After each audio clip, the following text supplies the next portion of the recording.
Good evening, dear student. Welcome back once again. In this video, I am going to summarize first term syllabus of short story. That is number one, and the chapter's name is Chief Seattle's speech. I am going to summarize in a brief manner because we have already described it line by line in my previous videos. Okay.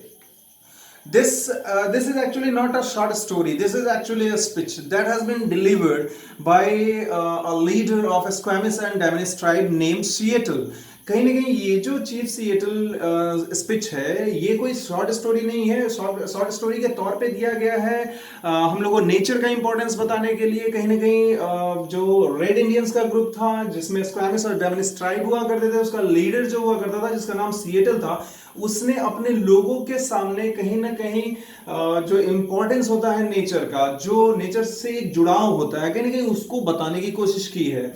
जहां पे white लोगों का जिक्र है और red Indians का जिक्र है। रेड इंडियंस जो है वो नेटिव अमेरिकन्स हैं और जो व्हाइट लोग हैं वो ब्रिटिशर्स हैं जो अमेरिकी लैंड खोजने के बाद ब्रिटेन से वहां जाके सेटल हो गए थे, जिसमें 14 कॉलोनीज थी। ये हिस्ट्री आप जानते होंगे। एंड जब वो लोग वहां पे आए तो कहीं ना कहीं सिविलाइजेशन को उन्होंने डेवलप करना शुरू किया, जिसकी वजह से डिफॉरेस्टेशन बहुत बड़े पैमाने पे किया गया और जो वहां के नेटिव रिसाइडर्स थे जिसको रेड इंडियंस बोला गया था, उनको उन्हीं के जगह से हटाया जाने लगा।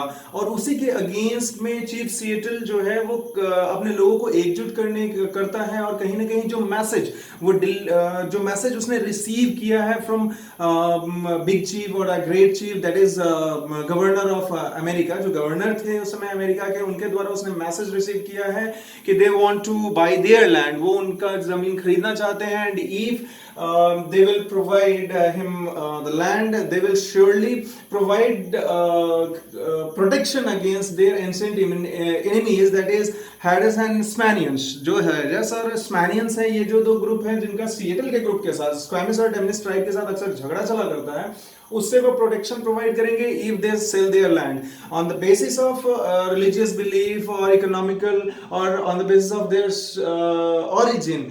Chief Seattle has differentiated red Indians and white Indians basically in this speech।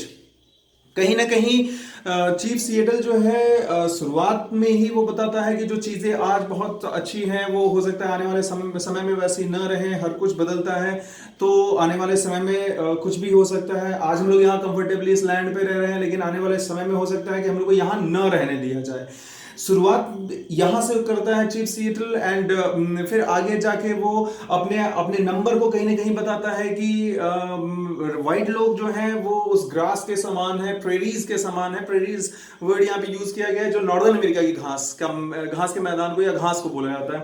तो जिस प्रकार से खाली जमीन पे घास उग जाती है, ठीक उसी प्रकार से हमारे खाली लैंड पे कहीं ना कहीं व्हाइट लोग बहुत तेजी के साथ बढ़ना शुरू हो गए और वो ज्यादा पावरफुल है, इस वजह से उनका जो पॉपुलेशन है वो बहुत तेजी से ग्रो किया। वेयर एज जो रेड लोग हैं उन लोगों का पॉपुलेशन डिक्रीज करना शुरू कर गया। क्यों? क्योंकि उनका हैबिटेट कहीं ना कहीं बर्बाद किया जा रहा था इस वजह से। एंड ये सारी चीजें वो कहीं ना कहीं बताता है। फिर अपने जुड़ाव को भी वो दिखाता है कि हमारे जो एंसेस्टर्स हैं, हमारे जो एंसेस्टर्स हैं उन्हीं के जो भी उनके विचार हैं या जो उनके थॉट्स हैं, कहीं ना कहीं हम उन्हीं सब चीजों को मानते हैं। हमारा रिलीजन क्या है? तो नेचर हमारा रिलीजन है। हमारे जो जिस बिलीव्स को हमारे एंसेस्टर्स माना करते थे उसी बिलीव्स को हम लोग भी मानते हैं। और वहां पे डिफरेंशिएट किया जाता है रेड इंडियंस के द्वारा और सिएटल के द्वारा कि व्हाइट लोगों के जो एंसेस्टर्स हैं वो कहीं ना कहीं रेड उन लोग वो अपने जमीन को भूल जाते हैं, लेकिन हमारे जो एंसेस्टर्स हैं मरने के बाद भी, मौत के बाद भी इस लैंड से इतना ज्यादा प्यार करते हैं कि वो इस पृथ्वी पे लौट के आते हैं।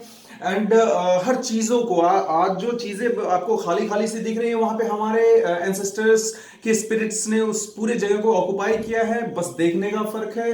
आपका जो रिलीजन है, आपकी जो डेस्टिनी है वो बिल्कुल हम लोगों से अलग है। क्यों? क्योंकि गॉड जो है आपके साथ चलते हैं और आप आज मजबूत हैं but you will surely die. These are the things basically which Chief Seattle has described in his speech।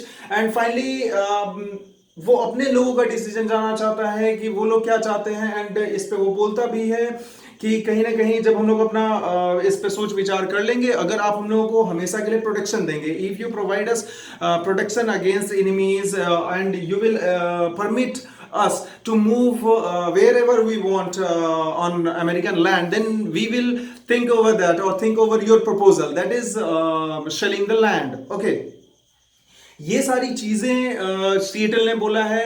And ये एक स्पिच है, तो स्पिच का इसका 9 वॉल्यूम्स हुआ करता था, चूंकि बियॉन्ड लिटरेचर, जो पॉलिटिक्स है वो लिटरेचर के अंदर में नहीं रहता है. So the very first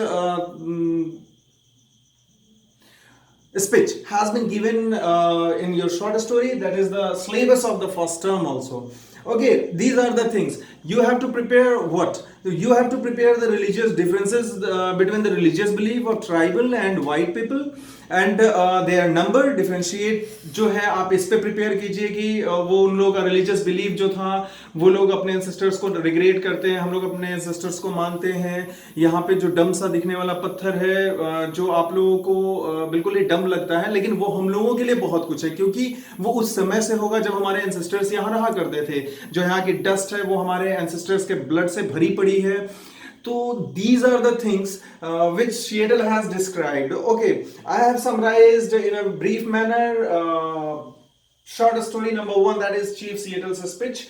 Okay, please go through your workbook. In your workbook, a lot of questions has been given. We have provided question answer. Prepare that and try to raise some questions and solve it to yourself. If you have any problem, call us or message us. We will surely reply and help you. Okay, thank you. In next video I will discuss a movie, that is Merchant of Venice.